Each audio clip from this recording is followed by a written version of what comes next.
पार्थाय प्रतिबोधितां भगवता नारायणेन स्वयं व्यासेन ग्रथितां पुराणमुनिना मध्ये महाभारतम्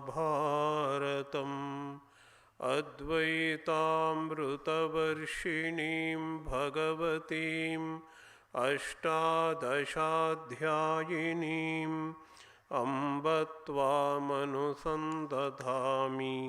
भगवद्गीते भवद्वेषिणीम् वसुदेवसुतं देवं कंसचाणूरमर्दनं देवकी परमानन्दं कृष्णं वन्दे जगद्गुरुं मूकं करोति वाचालं पङ्गुं लङ्घयते गिरिं यत्कृपातमहं वन्दे परमानन्दमाधवम्. By the infinite grace of Sri Ramakrishna and the Lord Krishna, we are continuing to study the great work of Bhagavadgita, the divine conversation between Sri Krishna and the Arjuna. We are in the 25th shloka of the 3rd chapter. So far the Lord has said, I myself is working all through. I do not cease to work. And there is nothing in the 3 words that will compel me to do work. There is nothing which I have to attain in this world. There is nothing which is not attained by me. Still I continue to do work. Because if I stop the work, I will be the cause of the destruction of the worlds. Because the whole creation is the cause, is the result of the work of the Lord. The Lord is the creator, it is said. So one of the definition of the Ishvara is the creator Lord, Srishtikarta, one who creates this world. So if he stops his work, there will be no world at all, and there will be intermingling or the admixture of the caste, etc. So the people will get ruined by that. They will have no purpose for their lives. So these are all some of the disastrous effects of not working by me. So one should work. Even the enlightened people also should continue to work. Who are enlightened people? Those who have attained the perfection, those who have discovered or realized that Atman alone abides. There is nothing other than the Atman. This Atman shines everywhere. This Atman is the reality. It is this Atman which is shining or which is looking at this world. This world is nothing but Atman. Atmaneva anupashyati, Ishavashopanishad says. So the 25th shloka begins with the duty of an enlightened person. Saktaha karmani avidwan saha yatha kuruvanti bharata kuryad vidwan tatha saktaha chikirshuhu loka sangraham. Bharata, this word is addressed to Arjuna. Arjuna, you belong to the Bharata clan. One of the ancestors of this clan is the great king Bharata, upon whose name we have this country Bharata. There is another meaning for the Bharata. Bha means the shining, the light, illumination, where the people are enlightened. Enlightened people, the illumined people stay or live, that country is called Bharata. See, in either way, Bharata means one who belonging to the Bharata clan. Avidwan Saha. Vidwan is always referred to as the enlightened man, the knower of the self.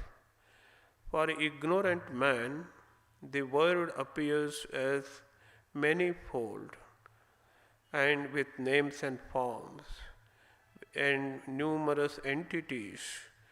That kind of state of mind is called the Dvaita in the Vedanta. For the enlightened person, everything is Atman alone. He sees nothing but the pure consciousness in that.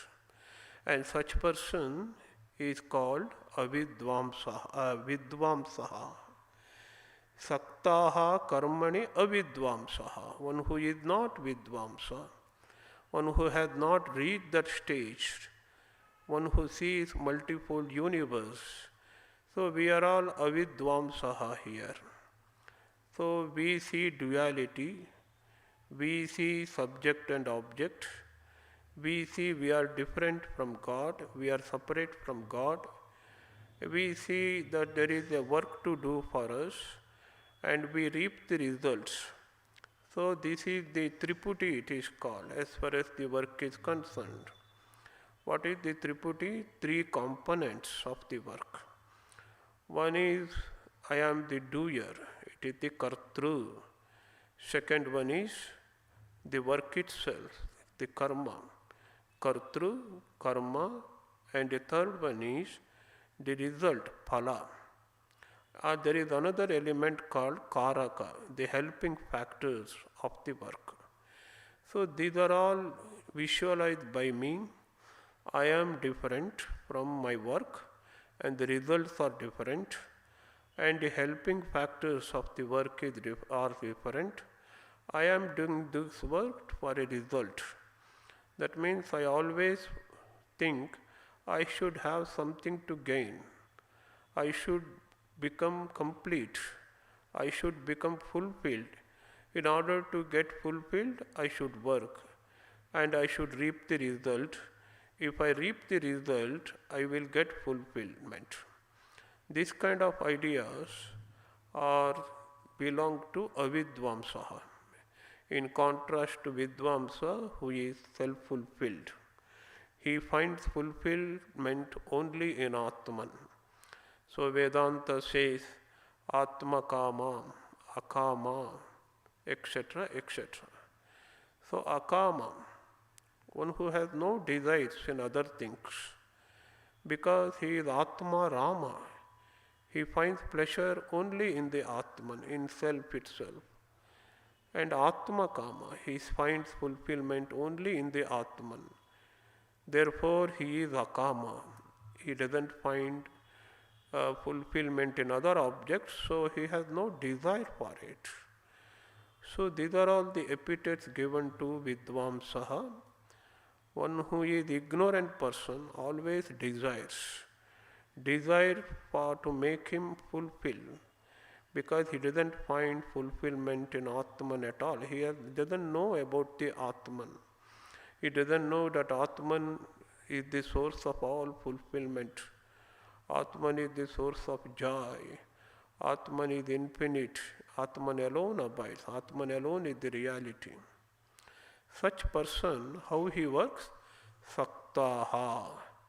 What is meant by Sakta? Sakta means one who is attached to work and the results of the work. I am doing work because I get some result out of it. I am doing work in the office because I know at the end of this month I will get some payment, remuneration, or the salary, without which I will not be impelled to work at all. That inspires me to work is the desire. So karma is behind every kind of work in the ignorant person. That kind of work is called in Bhagavadgita attached work, sakta. He is attached to the work and its result. And that is an ordinary way of doing work. in contrast to Karma Yoga we are being instructed in this chapter. So Karma Yoga is a detached kind of work where you offer the results of the work to the God and God alone. And you also give up the agency of work. I am not the doer, the God alone is the doer. That kind of idea, the knowledge dawns upon him who is a karma yogi. That person who is ignorant of this great idea of karma yoga works with desire. Such person is called the saktaha here. And such person is referred to avidvamsaha, the ignorant people.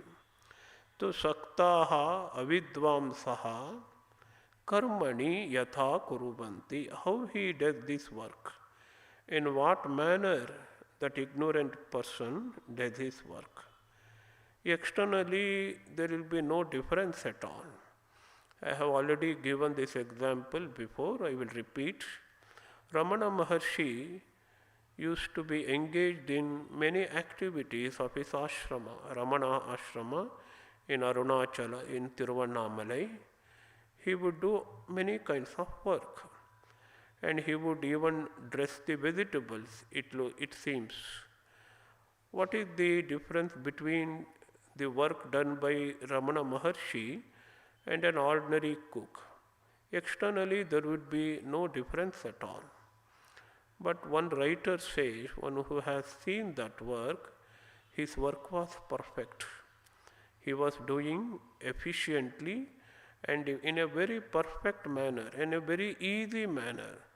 There was no artificiality at all in his work. So that is the difference.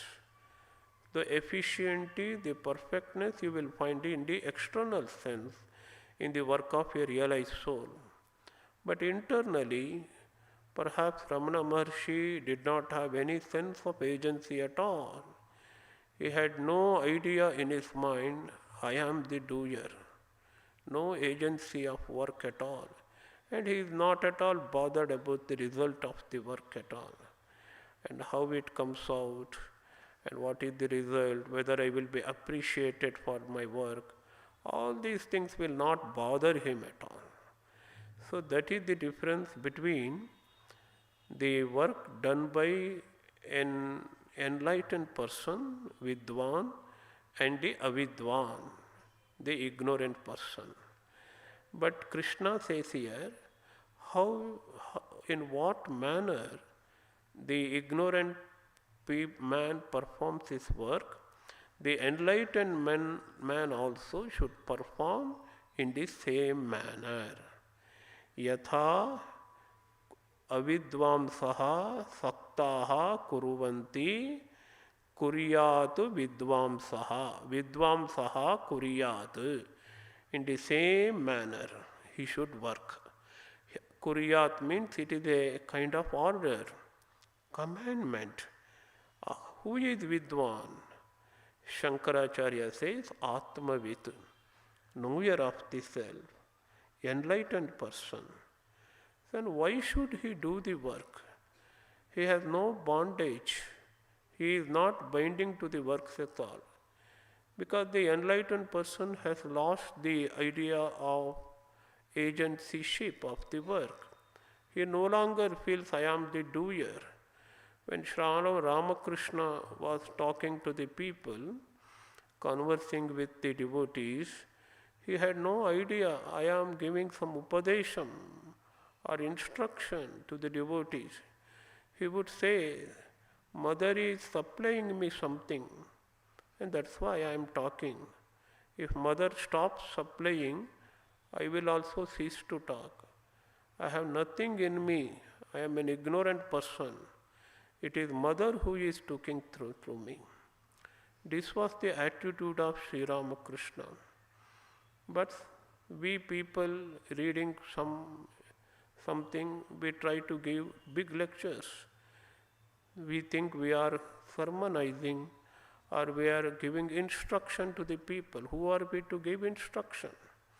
Sri Ramakrishna says, one who has got command from the God alone can give instruction or lecture to the people.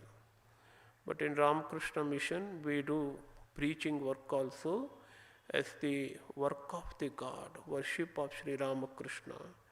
With that attitude we do. That is the difference between an ordinary lecturing and the pravachana or discourses done in the Ramakrishna ashrama by the monks of the Ramakrishna order. So, the only motive of the enlightened people, enlightened man, in doing work is to loka sangraham chikirshuhu, for the welfare of the whole world. What is welfare here? Shankaracharya explains to prevent the people from going to the wrong path. Prevention of people from going astray. Say they should not follow the wrong path. They should not do evil works. They should follow the dharma. That is why the wise people also should continue to do the work. This is the only purpose. And how an enlightened person should do the work? Krishna says, asaktaha. So here you see, in the case of unenlightened people, ignorant people, that kind of people do work in ignorant manner, with attachment to the work, attachment to the results of work, etc. But the enlightened people, enlightened persons should work with a detached mind, giving up the idea of the agencyship, and he should give up the hankering or desire for the rewards or the results of the work. He should concentrate only on the work at hand and continue to do the work with the purpose of loka sangraha, preventing other people, ignorant people, from going astray. This should be the only purpose. So Krishna says in this chapter repeatedly, both ignorant people as well as the enlightened people, both should do work. Enlightened people work with detached spirit of mind and with the whole purpose of preventing the ignorant people from going up astray from the path of the dharma, and with detached spirit. So this is a very interesting shloka. This shows how ignorant people are different. They are in contradictory way. They do work in a contradictory way from the work done by the enlightened people. So next sloka says, it's a command from the God. The God, the Lord Krishna says, you should not unsettle, disturb the mind of the ignorant people. You should not say, jnana or the knowledge alone is supreme. You should not do work as you are doing now. Oh, this is called unsettling the mind, disturbing the firm belief that ignorant people had. That one should not do. This is the instruction we get in the 26th sloka. Na buddhi bedam janayet ajnanam karma sanginam joshayet sarva karmani vidwan yuktaha samacharet. Here let us go by word. Vidwan. I have already explained in detail who is Vidwan, the enlightened person, the one who has discovered his own real nature is Atman. Such person is Vidwan. Vidwan buddhi beda, karma sanginam buddhi bedam ajnanam buddhi bedam na janayet. Let us understand the concept of buddhi bedam na janayet. So before going into Buddhi Bheda, let us try to understand what is Buddhi. Buddhi is the firm belief, the notion the ignorant has. What kind of notion I have? I am doing this work has to be done by me, and I will reap some result. This is the firm belief every one of us have. What compels us, what instigates to work is that firm belief. I have a work to do and I will get some result, without which nobody will venture into any kind of work at all. This is called Buddhi. Buddhi Bheda.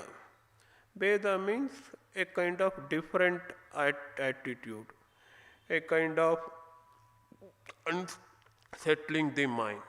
Oh, you should not have this notion. This is fit for only ignorant people. You should have the higher belief or the higher idea. Everything is Atman. The work is only for the ignorant. This kind of idea should not be given to the ignorant people who are doing work now. So if we do, that is called the Buddhi Bheda. So what Krishna says, don't unsettle the mind of the ignorant who is already doing the work, because he has got a firm belief, I have something to do and I will reap the result. That faith should not be disturbed at all. Whose buddhi it is? Krishna gives two qualifications here. The first one is ajnanam and the second one is karma sanginam. Ajnana means ignorant of the idea that there is a self in us. Atman cannot do any work. Atman is like a space, it is everywhere. Atman doesn't change at all. Atman is infinite, everywhere. Atman has no work at all. I am Atman, so I have no work to do. This is the firm conviction of the jnanis. Those who do not have that conviction, those who have not realized that, such people are ignorant people, here referred as the ajnanam. So ajnanam buddhi bedam, the firm belief of the ignorant people, the wise men should not disturb. This is the command of Lord Krishna. And another epithet or the qualification Krishna gives to the ignorant people, karma sanginam. This is very important. We are very much attached to the karma. We are very much attached to the elements that involve an action. For example, I always think I am the doer. I cannot think anything but that I am doer. I cannot think myself as I am Atman. Who is the doer? Krishna says in the succeeding shlokas, it is body, mind, the products of Prakriti or the nature that are doing work. Atman doesn't do any work. We can illustrate this point with the example of Sushupti, deep sleep. When we are in deep sleep, we do not work at all. No work, no idea of work. Still, experience continues. There would be consciousness alone, only consciousness remains there. That is the real state, where there is no idea of agencyship at all. So, that means agencyship or the doership is something superimposed on us. Why it gets superimposed? Because we identify with the body and mind. If I think I am body, I am mind, the notion comes, I am the doer. Though it is body does the perform the work, I feel I am doing the work, and this is the problem. So attached to the wrong idea of the work. So Vedanta gives both ideas. What is the wrong idea of the Atman and the correct idea of the Atman? First let us understand what is the wrong idea we have. I am thinking I am the body, so whatever work performed by the body, I think I am doing. That is, I am attached to body, I am identified the body. I cannot think that a body belongs to me, body is separate from me. And this is a wrong idea. And sometimes I am attached to mind. I think the mental disturbances, sometimes we are anxious, sometimes we are happy, sometimes we are disturbed, sometimes we are excited. We always think, I am excited, I am in pleasure, I am happy, etc. This is the wrong idea of the Atman. This is caused due to superimposition of the Atmic idea on the body. If when I think I am the body or I am the mind. But the correct idea of Atman is Sat Chit Ananda. Or in the words of Taittiriya Upanishad, Satyam Jnanam Anantam Brahma. I am the true existence. I am the true knowledge. I am the Ananda, the pure bliss. I am infinity nature. The body and mind are not me. The body and minds are separate from me, different from me. I am not the body, I am not the mind. This kind of correct understanding comes only after long sadhana. Sadhana one has to do, discrimination, discernment, viveka buddhi one has to develop. Only then the correct idea of Atman comes. So the karma sangina means attached to the work and the elements like the body, mind, etc., and the notion of agencyship that are involved in the karma and the action. So these karma sangis and the ajnanis, ajnanam, karma sanginam, they have that a firm belief. I have some work, I have some results to attain, etc. The Vidwan, one who knows the truth, should not disturb that buddhi, should not disturb that firm belief at all. He should allow them to continue to do the work because it is good for them to do the work. In the course of time, they will convert the work into karma yoga. From karma yoga, they would be able to attain chitta shuddhi, what is called a purity of mind. Purity of mind leads to knowledge, and through which they will become Vidwan. So Avidwan will go through a process of sadhana and will become Vidwan. That is why it is a gradual process one has to undergo. In the process is called sadhana. So there are two words in Sanskrit we have to understand. One is sadhana, another is sadhya. Here sadhana means. So I am going to Mysore. The road I am going, the travelling mode I am adopting is sadhana. Reaching Mysore is the sadhya. So the path is the sadhana, the goal is the sadhya. So what is the path here? The path is, in the beginning, everybody has to practice karma yoga. From karma yoga, we get the purity of mind. We shed our ego, we become more and more unselfish. That unselfishness and egolessness will lead to purity of mind. Only when we are pure in body and mind, we will be eligible for the jnana of the Atman. That is the Vedantic method. So one should attain maturity. This is what maturity. We are immature. We think we have some work to do and we have some result. The whole life is centered on our belief that I have something to do, I have something to attain. But Vedanta says you have nothing to do, nothing to attain. We have nothing. everything is all right, everything is perfect, because I am Atman. Atman is the perfect state. Atman is the natural state. My natural state, my permanent state, my real state, my true state is Atman. Then why should I work and get something? Still I have to do work, because through karma yoga alone I will be able to reach that state. So if somebody comes and disturbs our mind, no, you need not do work.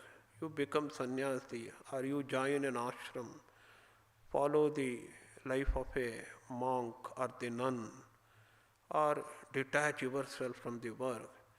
It is just like a 5th standard boy is introduced to the 10th standard syllabus. It is very difficult for him to understand the concepts given in the 10th standards book, because he is yet in the 5th standard. So we are all in the 5th standard, very preliminary stage. So we have to grow gradually. The process is very slow. The whole life we have to spend on the sadhana. So Krishna knows this. That is why he says to the wise men, he commands to the wise men not to disturb the notion or the firm belief of the ignorant people. Now coming to the next shloka, na buddhi vedam janayet. So we have not completed the second line yet. Joshayet sarva karmani Vidwan yuktaha samacharan. So he should not disturb the firm belief of the ignorant man. Then what should we do? Yuktaha samacharan. Yuktaha means with diligent, with efficiently, with full of mind, full of concentration. So there is a lot of difference, as I already told you, how Ramana Maharshi would dress the vegetables and how an ordinary cook would address the vegetables. Ramana Maharshi is perfection incarnated. A wise man should that kind of work. That is called yuktaha samacharan. The wise man should continue to do the work what the ignorant man also is doing now. There is no difference in work at all, externally. There is difference in the attitude only in attitude. Joshayet. Joshayet means jushdatu, corresponds to love. He should make the ignorant man love the work. He should make ignorant man do the work. That is the idea. The wise man should engage the ignorant man in all kinds of work, not some kinds of work. Sarva karmani joshayet. No work is inferior. No work is superior. As Swami Vivekananda says in his Karma Yoga, it is not the work I am doing that is superior or inferior. It is my mental state. Mental state, that is superior or inferior. Suppose if I do work with a detached spirit as an offering to God, dedicated to God, and even if I am sweeping, that work is the greatest of the work. Suppose I am doing meditation or puja with full of egoism, full of selfishness, with the idea that I am doing, this is my great talent or great capability, I am able to do meditation for a long time. And as Swami Ranganathananji Maharaj to do, such kind of meditation is ego culture meditation. What we are culturing, what we are growing is not spirituality. We are developing ego. That is the problem. So we do not know the difference. Which work is leading to ego, which work is making us selfless. It all depends upon our inner attitude.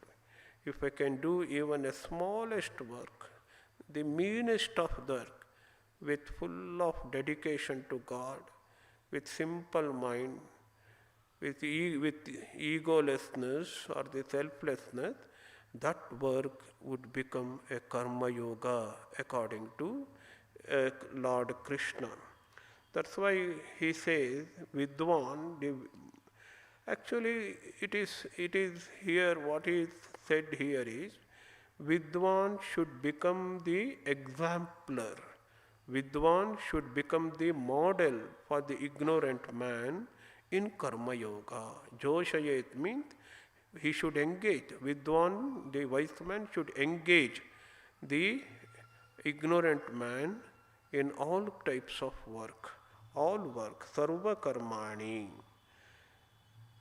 And why the ignorant man is attached?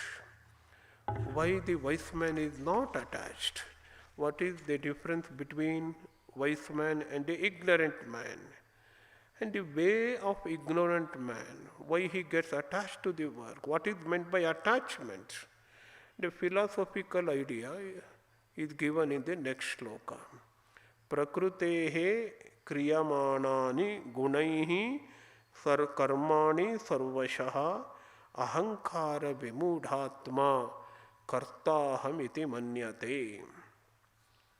So there are 2-3 ideas here. Let us learn one by one.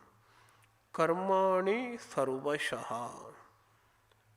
Sarvashaha, in every way, by all means.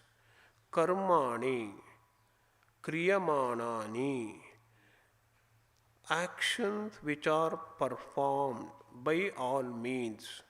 Karmani, kriyamanani, sarvashaha, the works done in every manner. So every manner means whatever work you do, whether it is oral, kaya, vacha, manasa, all kinds of work. It may be very mean work or it may be very noble work. Every work is included here.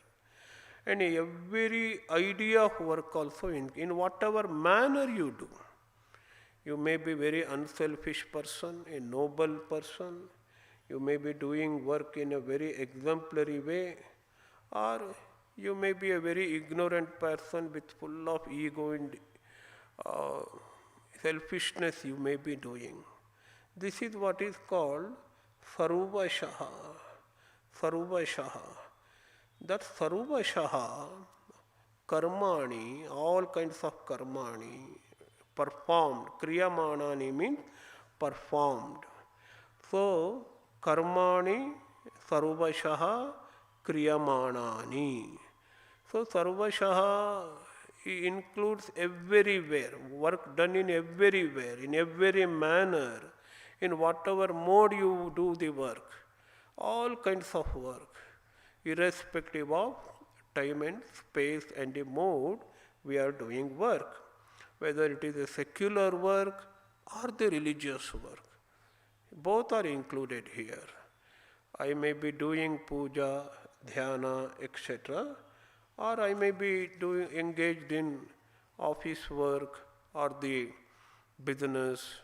So every kind of work. Kriyamanani karmani, the work performed by me. Such work, kriyamanani, they are performed not by Atman. Atman has nothing to do that work. And who is performing that work? Who is doing that work? Prakritehe gunaihi kriyamanani. All the works are done by the gunas. You have heard of sattva, rajas and the tamas. What is the origin of the sattva and rajas? Sattva and rajas and tamas come from Prakriti. Prakriti is also called the pradhana. So what is pradhana? It is a balanced state of the three gunas. So in the balanced state or in the state of equilibrium, there would be no creation at all. Sattva, rajas and tamas are in balance, or equilibrium, no imbalance at all. Then what is creation? When there is an imbalance, there will be modification. The same gunas will modify into elements. The five elements we have heard, the sky, earth, fire, water, etc., etc. So same Prakriti gunas in the state of imbalance modified into bhutas, panchabhutas. And the panchabhutas will further evolve into mind, body, etc. and the whole world, the whole nature, whether it is inert object or a living person, body, etc., all made up of this Prakriti. So, this Prakriti gunas, Sattva, Rajas and the Tamas, these gunas modify itself into, according to Shankara, Karya Karana, body and the mind, body and the senses. So what is my body? It is nothing but the product of the Prakriti gunas. From Prakriti and the five elements, basic elements, the basis elements evolve further into my body and the mind. So apart from my Atman, everything is Prakriti. Everything is Vikara. So all the works are done by body and mind and the senses. So I have nothing to do with that. So who is doing that work? All the body and mind is doing. And what is body and mind? Body and mind is nothing but the Prakriti guna.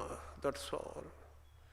So every kind of movement, the karma or the action is nothing but the movement or the modification. Actions means modifications, action means movement. So every kind of movement and activity belongs to Prakriti. So when you are in the deep sleep, there will be no movement at all. There will be no action at all. There will be no modification at all. Everything is still and you are enjoying the pure bliss of the consciousness alone, though we are not aware of it. I am not aware of, I am enjoying the bliss of Atman, still I am in that conscious state. And Upanishad described, every kind of qualification disappear in the Sushupti or the deep sleep. Mata amata bhavati. A mother in the waking state will cease to be a mother. And a father in the waking state cease to be a father. A lion in the waking state cease to be a lion. So every entities get reduced to pure consciousness in the Atman.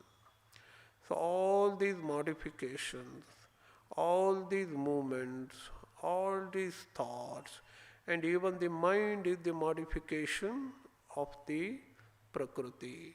Body is the modification of the Prakriti. That's why you find movement of thought, disturbing thought, oscillating mind, and the body also moves, body activates, body is very active. So everywhere where there is a movement, where there is changing or modification, you have that Prakriti. The real Atman is the changeless entity. It has nothing to do with.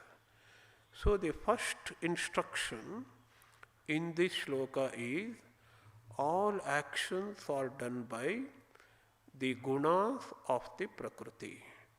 Gunas means not exactly gunas, the modifications of the Prakriti, including body and the mind. Only in the body, mind and the senses, which are the products of the Prakriti, you will find so-called the action. For Atman, there is no action at all. So this is the first line. But Ahankara Vimudhatma. The ignorant man is Ahankara Vimudhatma. This is a very, very important phrase. This is the correct definition of the ignorance. What we call ignorance, or in Sanskrit we call it as avidya. What is avidya? Deluded by ahankara. The mind, atma means here mind. Vimudha means deluded. So the mind deluded by ahankara. So this is the meaning of this phrase, this word. Then what is ahankara? Shankaracharya beautifully explained, Karya Karana Sanghata Atma Pratyayaha Ahankaraha. Karya means body. Karana means the senses, including the mind. I already explained in detail, again and again we have to hear it. If I think I am my Atmani's body, or I am the body, that is Ahankara. If I have that definite belief or the notion or the conviction, I am the mind, and that is Ahankara. If I think the Buddhi is me, I am not different from the Buddhi, that is Ahankara. In other words, thinking in the words of Vedanta, Anatmani Atma Pratyayaha. This is what the Ahankara. Atma, Anatmani. Body, mind and the senses are Anatma. In those things, I feel I-ness. I am body, I am mind, I am Buddhi, etc., etc. And that is the Ahankara. So it is quite different from the ego word we use in the common sense. So this Ahankara, what is the result of this Ahankara? It deludes us. What is delusion? Moha. One who is suffering from moha or delusion is called mudha. So this person is not only mudha, vimudha in diverse ways. In diverse ways. So he deluded in various ways. Since he thinks he is body, he suffers from ailments, etc. Whatever ailments, whatever diseases belong to me. And he is deluded by the mind. If you think I am the mind has got desires, mind gets into anger, mind gets into different kinds of modification. And in every modification, I think it belongs to me, it is I who am suffering, it is I who am happy. So all these notions are nothing but the delusion. Then what is reality? What is not delusion? What is not moha? What is not moha is to thinking that I am Atman, I am Satchidananda, I am existence, knowledge, bliss. That is real knowledge. And everything else is delusion, ignorance, illusion. So one whose mind is deluded in various ways is called here by the Ahankara, or the wrong identification of the self with body and mind. Such person, ignorant person, is referred to here as Ahankara Vimudhatma. So Shankaracharya in his commentary gives three explanations for this Ahankara Vimudhatma. The first one is, he says, such person is Karya Karana Dharma. He says characteristics or the qualities of the body and mind belong to me. For example, body is very stout, body is very plump, very fat. So a man thinks I am fat. In fact, it is his body which is fat. So this is Ahankara. Dharma means characteristics. If you think the characteristics of the body and mind belongs to you, that is Ahankara. So Karana, senses, it is eyes that see, but we say I see. I see, eyes that see, but we say I see. That means I am completely identified myself with the eyes. So if I ears that hear, but I say I am hearing, that I have completely identified myself with the ears. This is Ahankara according to Shankaracharya. So this phrase, Karya Karana Dharma. The second epithet or the second explanation is Karya Karana Abhimani. One who is identified with the body, mind and the senses. I do not know the difference between me and the body and mind and the senses.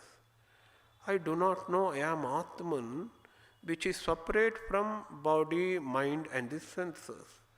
And this is the state of Ahankara Vimudhatma.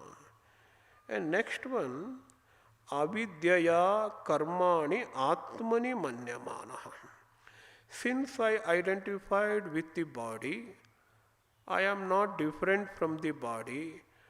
The work or the activities done by the body, I say I am doing. So all along, so far I have identified with the body and mind.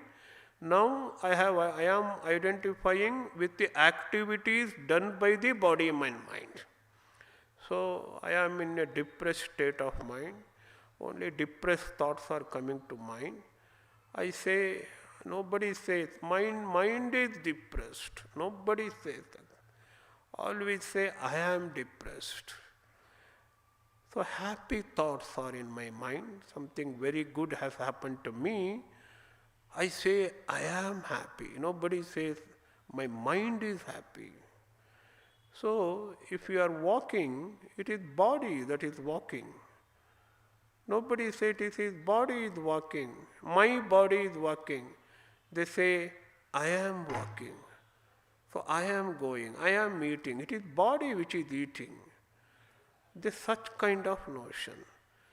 So these three ideas explain the word Ahankara Vimudhatma.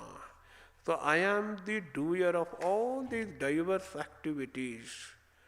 Tat tat karmanam aham karta iti manyate. Every activity, whether you are eating, drinking, going, thinking, or doing some work in the office, everywhere.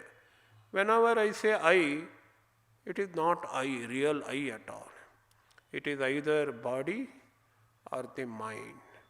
I am thinking. Who is thinking? Atman doesn't have the thinking faculty at all.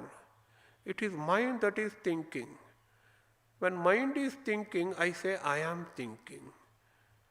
When body is going, I think I am going. So this is the idea of Ahankara Vimudhatma. How he thinks, Ahankara Vimudhatma, the ignorant person. In every action, he thinks, I am the doer. Kartahamiti manyate. He thinks, eating, I am the eater. Going, I am going. I am the goer, who is going.